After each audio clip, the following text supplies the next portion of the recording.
So, imagine for a second that missiles are in the air over the Middle East. Alarms are just blaring in Tel Aviv. War rooms in Tehran are totally scrambling. And, Washington is on high alert watching these satellite feeds in real time. Right, it's that nightmare scenario. Exactly.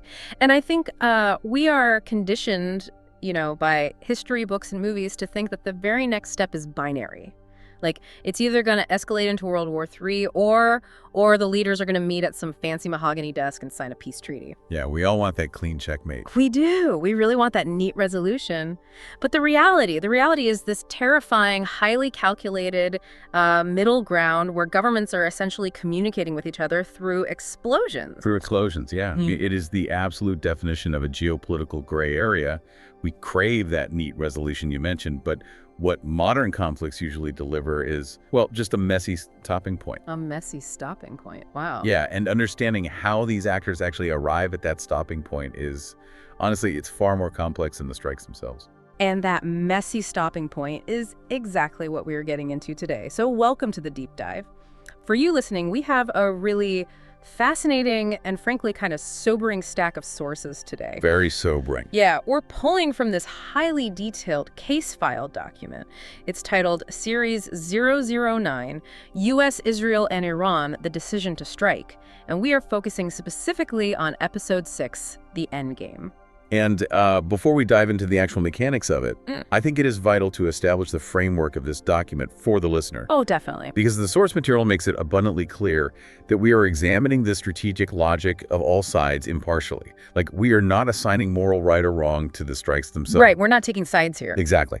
Nor are we evaluating the underlying ethics of the actors involved. Our goal today is strictly to analyze the geopolitical math that the United States, Israel, and Iran are using behind closed doors. Right, because after analyzing all the key developments of this event, like the initial strikes, the immediate reactions, the escalations across all those multiple fronts, our mission today is to tackle the most difficult question of all, which is, how does it actually end? Right. And the document makes a really interesting pivot right from the start. Like, instead of asking when it ends, it asks how the structure of an ending takes shape. Yeah, it completely shifts the perspective. It does. And it breaks this down into 3 analytical layers. So it's the scenarios of the endgame, the actual costs involved, and the really elusive nature of finding a stopping point. Which brings us directly into that first analytical layer. The analysts basically outlined 3 potential scenarios for how this specific geopolitical theater concludes. Okay. And the first is what they call controlled escalation. I have to admit, controlled escalation sounds like a total oxymoron. I mean, when you have fighter jets and ballistic missiles involved, how do you control the escalation? I know, it sounds totally contradictory, but it is a very specific, highly deliberate path. Okay. In this scenario, the parties involved, so whether that's Israel responding to a proxy attack or Iran launching a retaliatory salvo, they make a conscious choice not to push the conflict to its absolute maximum potential. Wait, really? They just hold back? Yeah, and crucially, the source states they don't stop because they lack the military capability or the weapons to keep fighting. They stop because they decide that the strategic cost of further escalation outweighs any potential political gain. Oh, I see. So it's less like a traditional war and more like almost like high-frequency stock trading. That's an interesting way to put it. Like, both sides are making these microtransactions of violence, so Iran might strike a proxy base, right? And then Israel might target a specific military facility. They are testing the market's tolerance. Exactly. They're probing. Trying to inflict just enough pain to profit politically, but, pulling out just before the market crashes into an all-out regional war. That is actually a much more accurate way to understand it than just looking at a map of troop movements. Here's a managed conclusion. A managed conclusion. Yeah, where the core animosity remains, obviously, but the kinetic action, the actual fighting, is actively kept within very strict limits. But I struggle to buy that, though. How can a state like Iran or Israel realistically choose not to go further when their domestic populations are, often screaming for retaliation? Right, the domestic pressure is massive. Doesn't political survival kind of force their hand? Like, if you are a leader and you just back down, you look weak to your own people. And that is the tightrope walk that the document highlights. The mechanism of controlled escalation relies heavily on back-channel diplomacy and what the text calls telegraphed strikes. Telegraphed strikes? Yeah. So to manage their domestic populations, leaders will execute a highly visible strike that looks, devastating on television. Oh, to satisfy the public demand for action. Exactly. But behind the scenes, through intermediaries, and this is often where the U.S. plays a really crucial mediating role, they have signaled the exact timing and scope of the attack to the other side. No way. They tell them it's coming. They do. They ensure the adversary's casualties are minimized. So they essentially engineer a situation where both sides can claim a victory to their citizens, Wow. which allows them to de-escalate without losing face. That makes a lot of sense, actually. The conflict doesn't vanish, it is just choreographed. But wait, if controlled escalation requires this massive level of indirect trust and, perfectly calibrated signaling, what happens when someone miscalculates? Well, that explains why the text introduces a second, much bleaker reality. And they call it full-scale escalation. Because things don't always go to plan. Exactly. This is where your algorithmic trading metaphor kind of breaks down. Okay. Because if those established boundaries are breached, like, say, a telegraph strike accidentally hits a civilian center or maybe a proxy group just goes rogue, the conflict mutates. It changes shape entirely. It does. The text points out that in the context of the Middle East, this means more participants suddenly join the fray. Geographically, totally new fronts open up. We see the Red Sea shipping lanes fully militarized. We see Lebanon and Syria drawn into deeper kinetic exchanges.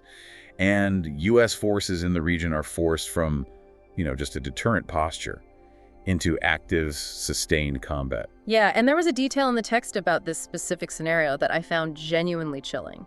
What was that? It says that in a full-scale escalation, an ending is no longer the immediate goal. Right. It is a profound shift in momentum. The original decision makers essentially lose control of the narrative. Because there's just too much chaos. Yeah. When proxy groups enter the fray independently, plausible deniability is just lost. Command and control fractures. The actors are no longer steering the ship toward a strategic port. They're essentially just waiting for the storm to run out of energy. So nobody is even trying to wrap it up at a negotiating table anymore. An eventual end will just be the exhausted consequence of a long, drawn-out process of mutual destruction. Yes. The actors involved are swept up in the current until they literally lack the physical infrastructure to fight another day. Which is obviously an incredibly costly way to reach a conclusion. Right, absolutely. But, okay, if full-scale escalation destroys both sides, and controlled escalation requires a level of calibration that neither side can truly guarantee, what happens when they just get stuck? And that brings us to the third scenario the analysts identify. The strategic stalemate. The stalemate. Yeah. In a strategic stalemate, neither side achieves their clear objectives. Nobody secures the undisputed geopolitical dominance they originally set out to get. Okay. But simultaneously, neither side is willing to fully stop and just admit defeat. The text describes this condition as smoldering, prolonged, and hard to resolve. Smoldering, that's a great word for it. And the insight here from the document isn't just that the conflict continues, it's that the stalemate actually becomes a feature, not a bug, for the politicians involved. They don't actually want to end it. Because a perpetual low-level shadow war allows leaders to unify a fractured domestic populace against this constant external threat. It's the perfect distraction. Yeah, right. It justifies emergency powers, it secures massive military budgets, and it completely silences political opposition. The smoldering conflict just becomes a tool for domestic political survival. And the long-term shadow war between Israel and Iran is cited in the document as the textbook example of this. I can see that. You have cyber attacks, covert operations, proxy skirmishes that drag on for literally years.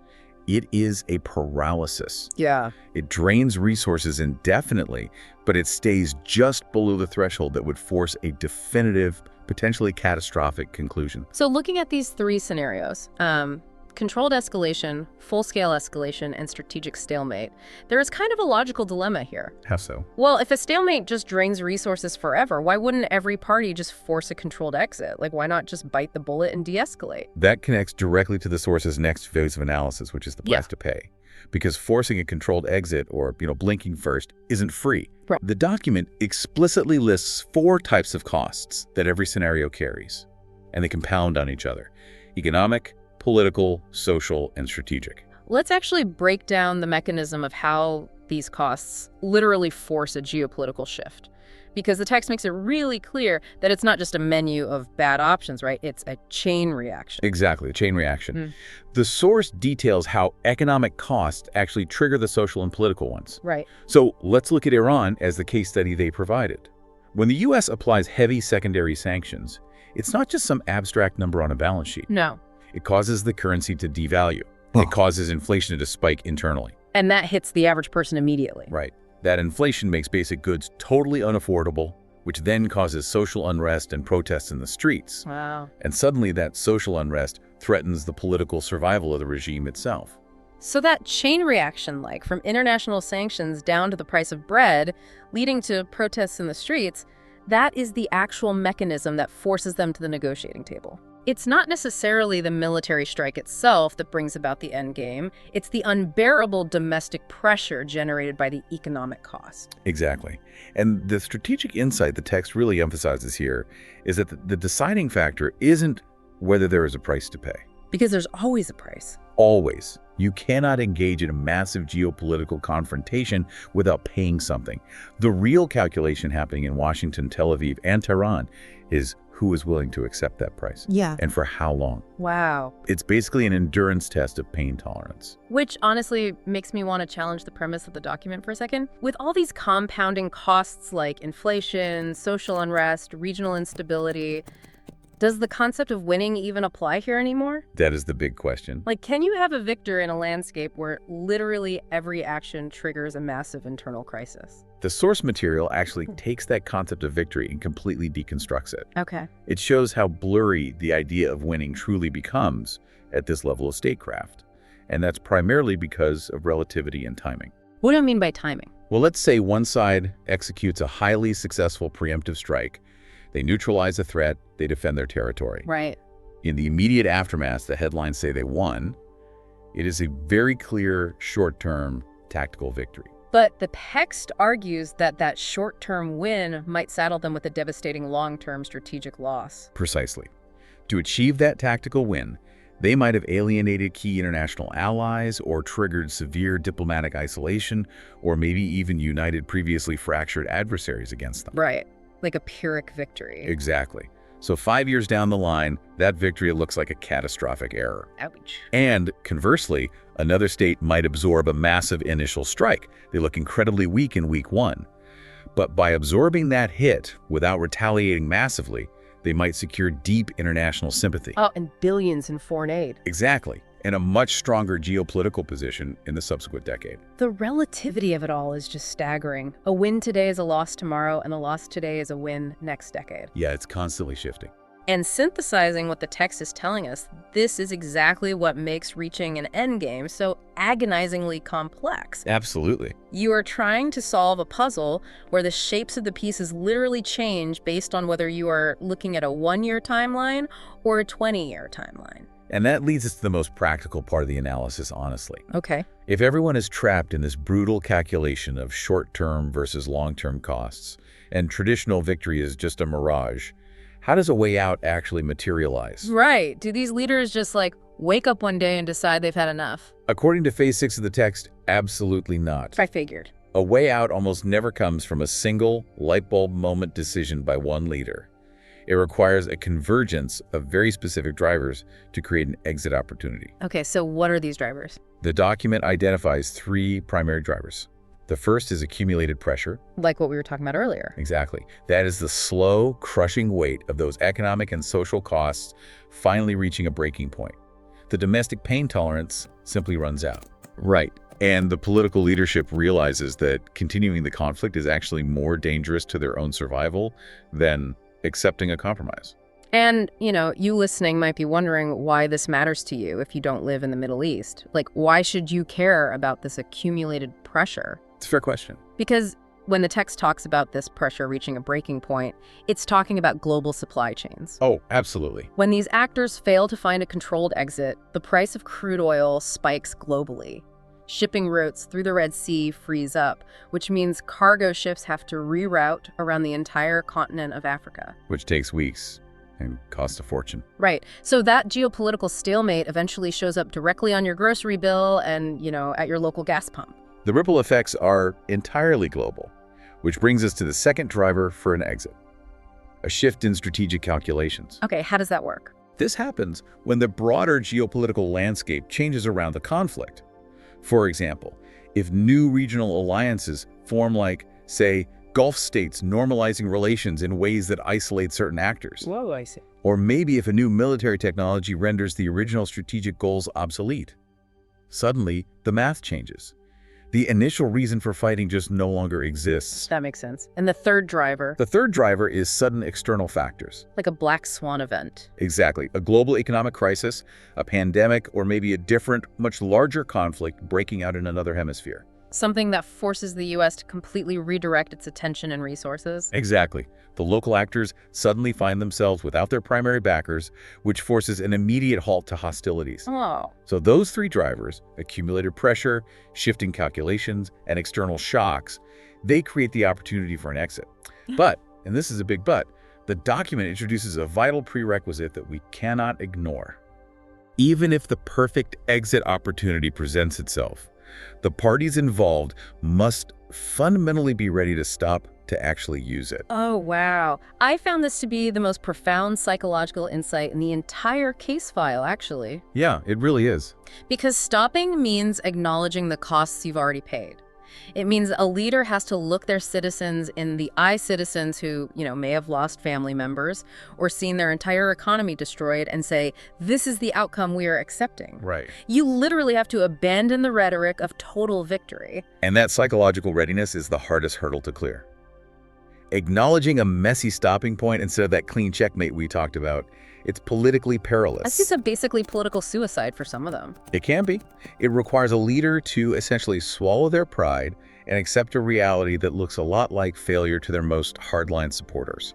And this is exactly why the mechanics of the endgame matter so much to the broader geopolitical consequences. The text delivers a major warning here. A huge warning. The endgame isn't just the final page of a chapter. It dictates how the entire conflict is historically remembered, and more importantly, it determines the long-term fallout for the whole region. The warning is very stark.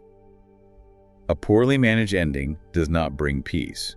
It simply becomes the starting line for a brand new cycle of conflict. Right. If the stopping point leaves one side feeling excessively humiliated, or if it leaves the core strategic issues, like, say, territorial boundaries or nuclear capabilities, completely unresolved, you haven't ended anything. You have just hit pause. You've essentially just created the prequel for the next war. You've given the hardliners on the losing side the perfect narrative to rebuild their forces and, try again in 10 years. Which really forces us to zoom out and look at the core thesis of this entire Decision to Strike series we've been walking through. Yeah. Because the text makes it incredibly clear that a geopolitical strike in this region is never about one isolated choice. It's not a single button press in a vacuum. It is an unbroken chain. From the exact timing of the initial U.S., Israeli, or Iranian action, to the way the adversary calibrates their reaction, to the agonizing decisions about the limits of escalation, all the way down to how it eventually ends. It's all connected. Every single step inherently shapes the next. You cannot cleanly separate the beginning of a conflict from its end because the way you strike dictates the options you have for stopping. And I want to add a final note regarding the reality of stopping. Okay. The document reminds us that a conflict rarely concludes with all problems solved. Justice isn't always served in the geopolitical arena. Right. The underlying historical grievances between these nations aren't magically healed by a ceasefire. Usually the violence just stops because the price of moving forward became too heavy for the fragile human and economic systems to bear. Man, it's a massive reality check. It really strips away the romanticism we sometimes attach to statecraft and, global conflicts. It really does. It forces us to look at the cold, hard mechanics of human endurance, inflation, supply chains, and political survival. It does. It moves the conversation entirely away from ideology and grounds it firmly in strategy and survival.